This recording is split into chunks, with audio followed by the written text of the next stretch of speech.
So we do see interest rates coming down across the world economy. In fact, we cover 20 economies in our global economic outlook, and the central banks in 19 of those economies are expected to cut rates this year. It's only the Bank of Japan that we see rates going up. So we do think that there'll be a widespread easing of monetary policy. So it is definitely a pivot year for monetary policy in our view. US economic policy is hugely important to the rest of the world, so clearly it will be very much in focus. But China's growth outlook, the prospects for the European economy, the weakness in Germany's economy, global implications of the rise in interest rates of the Bank of Japan. So there are lots of issues, lots of uncertainties out there, which this adds another level of complexity. Hello everyone, welcome to SFC Market Exclusive. In 2023, global recovery remains slow with growing regional divergences. As major central banks may begin to cut rates this year, will global economy perform better? What does 2024 have in store for the economy? Let's welcome Brian Coulton, Chief Economist of Fitch Ratings, to join our show. Hello Brian, glad to see you. To start with, would you like to go over the performance of global economy in 2023? Did it meet your expectations? Yes, what we saw in 2023 was that the global economy actually accelerated slightly. So we saw world economic growth pick up to about 2.9% from 2.7% in 2022. That was a surprise. At the beginning of the year, we expected global growth to slow quite significantly last year. And the reason was that we anticipated that the rise in Federal Reserve interest rates would have quite a big and quite a rapid impact on US economic growth, which would slow down. We were expecting to see a recession last year initially in the US. That didn't happen. So instead, the US economy actually accelerated, grew faster in 2023 than in 2022. And we also saw quite a strong recovery in growth in China. And that was primarily driven by the easing of pandemic restrictions, or the abolition of pandemic restrictions at the start of the year, which allowed consumer spending on various services which had been constrained by the restrictions to sort of normalize. Nothing like a consumer boom going on, certainly not, but that normalization led to a pickup in growth in China. And those two factors, they more than outweighed what was a sharp slowdown in the Eurozone. And that slowdown was something we anticipated, and it was really about the fallout from the energy and the gas crisis that happened from the middle of 2022. So those are the various drivers of global growth. A better year than we and most people expected last year. You mentioned normalization of consumption in China and the increased growth in the US. Could you explain the key drivers behind these positive trends? Yeah, so on the China story, what we saw with the pandemic restrictions that were sort of tightened again in 2022, that really weighed heavily on consumption, and it was something that was constraining what we call contact intensive consumption. So consumption that means that you have to be close to other people. So going to the cinema or going to a restaurant, going to a busy shopping mall, all those things were constrained heavily by the pandemic. So when those restrictions were removed, although there was some initial reluctance because people were obviously, there were still health concerns, the removal of the restrictions, led to a bounce in consumption on those contact intensive services. It was exactly the same pattern that we saw in 2021 and 2022 in the Western economies when they finally removed the pandemic restrictions. That was what drove the normalization in China. And as I say, in the US, it was really that the economy proved a lot more resilient in the face of monetary tightening than we'd anticipated. Why did the US economy show surprising resilience in 2023? And how sustainable is this resilience? Very good question, and this is something that we got wrong, and almost the entire market got wrong. To be honest, there was a widespread consensus at the start of 2023 that the U.S. economy would slow down very sharply and probably go into a recession, a technical recession, albeit a mild one. That didn't prove to be the case. I think two or three factors to emphasize. One was that there was quite a significant easing, or a very significant easing of fiscal policy last year in the US. So we saw government spending on goods and services through the third quarter of 2023 rise by almost 5% in real terms year on year. That's huge growth in government spending. A lot of that at the state and local government level on sort of health and education. But that definitely boosted GDP quite significantly. We also had lower tax payments from the household sector. That was also boosting household disposable income. And there's a measure of the underlying fiscal stance that's put together by the IMF, which shows a very substantial easing of about 2% of GDP in fiscal policy. So that was really that wasn't expected at the start of the year. So that was one of the main reasons for the surprise.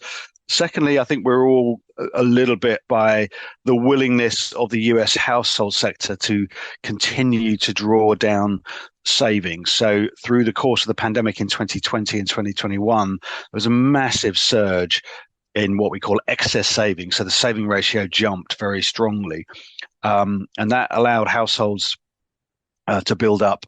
And the reason that happened was because there were lots of government transfers.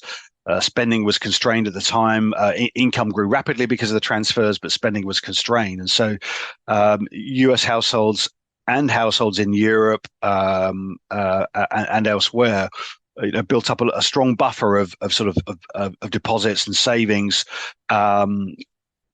through the course of those 2 years. Now, in the US, and this has been unique to the US, the household sector was prepared to use those savings to draw them down and to spend more. So the ratio of consumer spending to income actually rose above its long run average from 2022, and that was a strong support for growth. Again, something we didn't anticipate. We didn't anticipate that it would go on for so long. The third factor is that the transmission of monetary policy tightening to the US economy wasn't as powerful as I think a lot of models based on history were suggesting. And so we saw a very, very slow pass through from higher policy interest rates to interest rates actually faced by households on their mortgages, because a lot of those are fixed for a very long term. That didn't feed through very strongly. And the private sector in a very strong cash position before the Fed started to tighten rates. And we saw that in particular with the US corporate sector sitting on very large stocks of liquid financial assets. And those financial assets, which are mainly parked in bank deposits or money market funds, they started earning a very good interest rate because the Fed raised rates, and that was passed through to short-term deposit rates and money market fund rates. And so that cushioned the blow of tighter interest rates. So all of those factors, I think, contributed to the surprising resilience of the US last year. Fitch predicts a sharp decline in global growth to 2.1% in 2024. What are the main factors contributing to this forecast? Yeah, we do think the global economy is going to slow down. Two key drivers of that. One, the pickup in growth in China that we saw last year we think that was more of a kind of one-off type of adjustment. So this we're calling it a normalization of consumption, as previously constrained consumption on services was allowed to go back to something much more in line with historical norms. But that's not something that creates ongoing growth. So we don't see the underlying strength in consumer spending on a sort of sequential month-on-month basis. That's not anywhere near so strong. So that was a one-off boost that we're not going to see this year. And that's partly why we're expecting Chinese growth to slow down. The second factor is, despite what I said about monetary policy transmission in the US not being as powerful as or not being as rapid as we expected, or as powerful as we expected so far, we do still see a lagged impact from that this year. And what we point to there is the fact that bank credit growth to the corporate sector and the household sector in the United States has slowed very sharply. And that we think is going to feed into lower growth over time. So it's the lagged impact of the monetary policy tightening that we've seen to date in the US and the one-off boost to growth in China last year fading out of the numbers. Which region will face heightened risks?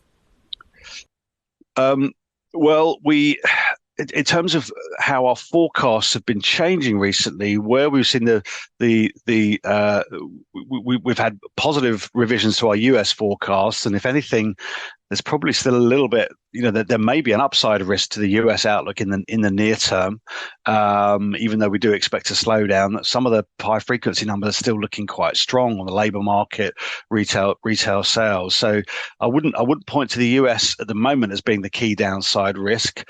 The Eurozone was where we cut our forecasts in December, and we are seeing some signs of real stagnation in the German economy.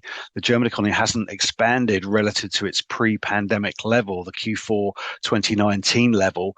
Germany's economy shrank in the fourth quarter and is now smaller, now only as big as it was back in 2019 Q4. Nearly every other advanced economy has exceeded that pre-pandemic level, following strong recoveries in 2021 and 2022. So I think there are downside risks in the Eurozone. Do you think the U.S. economy will avoid the recession in 2024? What are the main challenges? Well, we do see a slowdown still in our forecast, quite a significant slowdown. We've got growth coming down to sort of 1.25% to 1.5% this year from what was probably around 2.5% last year. But we don't see a recession. We think that the strength of private sector balance sheets, private sector liquidity, is going to continue to sort of dampen the impact of that monetary tightening that we've had over the last 2 or 3 years. Don't expect fiscal policy to be tightened sharply either. So, when we put all those things into the mix, we certainly do see a slowdown, but we don't see a recession at this point. And that's kind of been a change of view from us up until our September 2023 global economic outlook forecasts. We were anticipating a US recession, but we don't think that's the right call anymore. You mentioned the central banks, including the Fed and ECB, are nervous about making a premature declaration of victory. How do you assess their policies in response to economic conditions? Well, I think there has been a significant change in the last 3 or 4 months in how the central banks are viewing developments.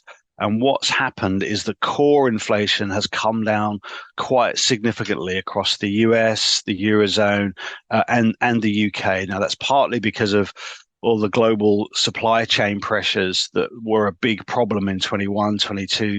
They eased quite significantly in the middle of last year, and we saw a lagged benefit from that in the second half of last year on goods inflation.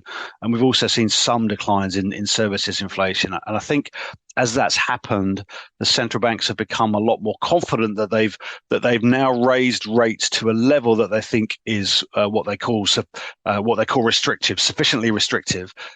Policy is tight enough now, they think, in order to bring inflation back to target on a sustainable basis over the next 2 to 3 years, and get back to their inflation targets. So that's quite an important change, but what's gone with that change has been a very strong signal from central banks that they're not in any rush to start cutting rates. And so I think what we're going to be looking at is several months now in 2024 where the central banks are debating the outlook, and starting to talk about interest rate cuts, but we don't think they're going to get there for a few months. So we do see interest rates coming down across the world economy. In fact, we cover 20 economies in our global economic outlook, and the central banks in 19 of those economies are expected to cut rates this year. It's only the Bank of Japan that we see rates going up. So we do think that there'll be a widespread easing of monetary policy. So it is definitely a pivot year for monetary policy in our view. But we don't think rates are coming down quickly or rapidly. When will the Fed and ECB start cutting rates? So we think the Fed is going to be probably on hold until June or July of this year. So that's quite a different view to what's priced into financial markets, but that's our view, that it will take some time for them to get comfortable with cutting rates. Remember, they've just been through a period.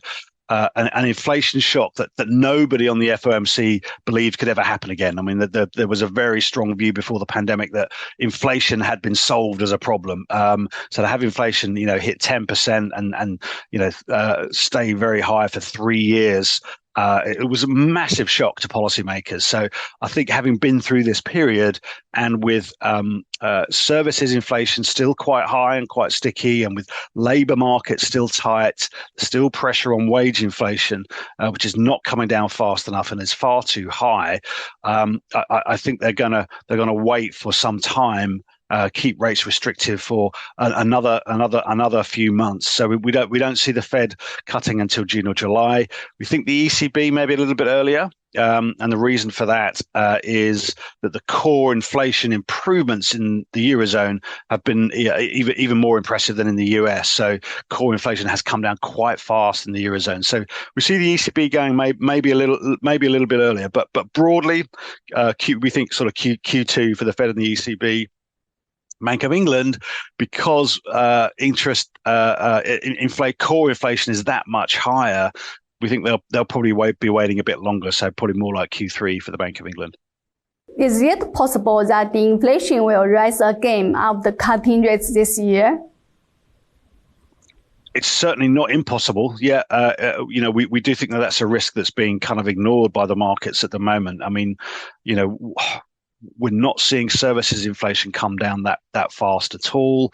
We're seeing in the US and a couple of other countries very strong growth in housing rents. That goes into the CPI. That's not slowing down much at all. And on some measures, the US housing market is picking up again. As I say, wage inflation is high, and now we've got some developments happening in the Middle East with the Red Sea trade disruptions. That's kind of going to probably slow down the pace at which core goods prices fall, or may even see some increases in the next few months in the wake of those disruptions. And of course, we don't know what's going to happen to commodity prices either. So it's possible, with this conflict in the Middle East, it's possible that we could see oil prices rise again. So there are lots of factors. Inflation forecasting is not easy, and there's lots of factors that could certainly, I would say it's probably more likely that we just see underlying inflation sort of prove a lot more sticky than the markets are expecting. I think that's probably a bigger risk, but there is also a risk, certainly on the headline inflation numbers, that inflation does pick up again. It certainly can't be ruled out. I want to talk more about the Red Sea crisis. From your perspective, how will the Red Sea crisis affect global inflation and the supply chain? Well, it's been quite interesting. If you look at a number of sort of high frequency indicators, like the cost of moving a container through from China to Europe, for instance, that has gone up quite sharply since the conflict has escalated, and we've had these issues in the Red Sea. Now, it's nothing on the scale of what was seen in 2021, and there is a big difference with 2021 when those supply chain issues were a real problem. Back then, we had a very strong surge in global consumer goods demand. And this was related to the massive stimulus in the US and elsewhere that led to a big increase in spending on IT equipment, on furniture, on bicycles, you name it, things that get delivered to your house in a box. There was a massive surge, a totally unprecedented increase. And that was really probably a more important driver of the inflation, to be honest, than the supply chain itself. The supply chain was just struggling to keep up with this huge jump in demand. We're not seeing that this time round. So goods demand is not falling; it's kind of growing, but it's much more steady.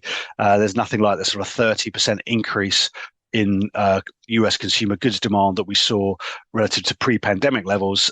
We saw that happen in 2021. So the demand side of the global goods balance is nowhere near as strong. But yeah, these disruptions are, they are starting to show up in a number of the indicators that we look at, and we will see that, I think, in the next few months in some of the CPI data. Will the Red Sea crisis bring more challenges to European economy? Well, to the extent that it slows down the pace at which the ECB cuts rates, I think that could be an issue. We've seen a very quick feed through from higher ECB rates to lower credit growth in the Eurozone, and the construction sector in particular has weakened quite sharply. If we're looking for the ECB to provide some support, these disruptions could delay those rate cuts. Definitely. And the weaker world trade picture, it does have a particularly strong impact on those manufacturing and trade focused economies in the Eurozone, which is basically Germany and Italy at the forefront there. In fact, Europe faced challenges in 2023 with milder recessions in the Eurozone and the UK. Will recession end in 2024? We think that there will be an improvement. We do have a pickup in growth sort of from second, third quarter of this year, and that's really driven by a view that as inflation comes down, headline inflation comes down, wage growth is going to be quite sticky, and so that's going to lead to an improved real wage growth picture. So we're going to see some recovery in real wages, and we think that will help the consumer in Germany and elsewhere. But it's not going to be a strong recovery. I mean, we do see that this weakness in world trade is weighing on the German recovery, and there's probably still some lagged impacts from monetary tightening to come through as well. And those things are sort of dampening what should be quite an important boost from the decline that we've seen in global gas prices. That was a big negative shock in 2023. The massive surge in natural gas prices in the second half of 2022 was a huge shock that weighed on the Eurozone economy and the German economy, particularly last year. But that shock has eased quite sharply. We've seen natural gas prices come down. So that's what we call an improvement in the terms of trade. And that should be helping things. But we think that's going to be dampened by the weakness of world trade and the weakness in Germany, and still some headwinds from monetary policy tightening. How about China's economy? What will be the key driving forces? Well, our base case view for China is that growth slows to about 4.5%. And as I mentioned before, that's partly because we see the one-off boost last year fading, and that's no longer be affecting growth. But to be honest, we think that the risks remain on the downside to that forecast. Now, so why are we expecting growth to still stay fairly decent at 4.5%? I mean, we have seen some of the numbers improve recently. So, better GDP numbers in Q4, at least the real GDP numbers were decent at 5.2%. We've seen retail sales growth pick up in the fourth quarter of last year. We've seen infrastructure investment improve, industrial production numbers have improved, and we are seeing a pickup in credit growth. And of course, we've just had a step up in the pace of policy easing with this 50 basis points cut in the RRR. So those are all reasons to believe that the growth should sort of stay in a broadly in the sort of range that we think the government will be comfortable with. The People's Bank of China announced to cut the reserve requirement ratio for all banks by 50 basis points. Do you think how these policies will affect China's economy? Yeah, I think this is a welcome acceleration in the pace of policy easing. Frankly, we were quite surprised last year about how meek the government was in its policy response. We'd expected a more assertive macro policy easing response when we saw how weak the numbers were. I mean, the numbers were good in at the beginning of the year. The first quarter, it looked like there was a strong rebound going on, and then they really faltered in the middle of the year, and the property sector remained very, very weak through last year. And it was clear from August that the government was keen to support property and support the economy, but they didn't really seem to be doing very much. The RRR cuts we had were quite small. We didn't see much in the way of interest rate cuts. We only saw a very marginal pickup in credit growth. We did have some fiscal measures. We think those are starting to help now. But this 50 basis point cut in the RRR is a bit more aggressive. This is a bit closer to what they were doing in 2015 when the property market was really weak then. So I think that is a welcome move. I think from the growth perspective, our view is that there does need to be more assertive policy easing. We need to see a bigger boost in credit, and this easing in the RRR should help. Do you expect more relaxing policies in China? Yeah, I don't think they've gone far enough at this stage for us to be fully confident in our 4.5% forecast. I mean, that forecast already anticipated some further easing. I think there will need to be more RRR cuts, more support for property. They need to stop the property sector collapsing. I mean, frankly, the numbers at the moment it just continues to collapse. Now, if that bottoms out, with this support to infrastructure and this wider fiscal support, I think we're quite comfortable that the growth, they can achieve growth of 4.5%. But if it carries on falling at 20% plus, then we're not going to get 4% growth. So I think we're going to need to see some more policy easing to ensure the property sector stabilizes. People are calling 2024 the super election year. How will these elections, especially the US election, influence the world? Yes, obviously something people are going to be watching very closely. There's lots of different aspects of this.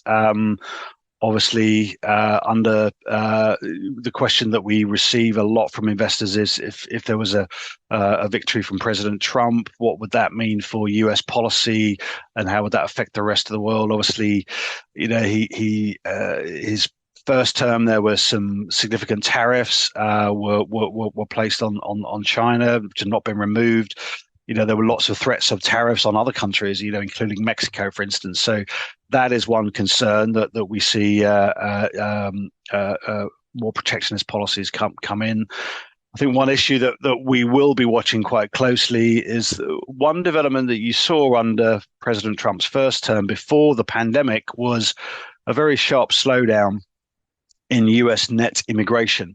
Now, the US labor market at the moment is tight, but things kind of eased a bit on the supply side of the US labor market in 2023 because we saw a big recovery in net immigration. So we didn't really have an improvement in labor force participation. The share of over 16, the share of people over 16 that were working in the economy didn't really move up very much. That sort of ratcheted down after the pandemic, has not really recovered, but there was an improvement in immigration, and that was a factor that was helping employment growth and helping GDP and preventing wage growth for rising much more rapidly.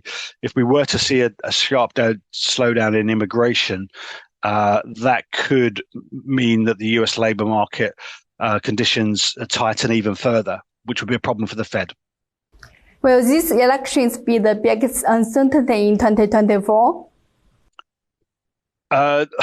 Unfortunately, there's lots of uncertainties this year with conflicts going on in various parts of the world. So I think there are lots of key risks of which that is one. Obviously, US economic policy is hugely important to the rest of the world. So clearly, it will be very much in focus. But China's growth outlook, the prospects for the European economy, the weakness in Germany's economy, global implications of the rise in interest rates of the Bank of Japan. So there are lots of issues, lots of uncertainties out there, which this adds another level of complexity. All right. Thank you so much, Brian. Bye. Good to speak to you. Bye-bye. Like we discussed, there are still many uncertainties, so 2024 is another challenging year. That's all for today's show. Thank you for watching. See you.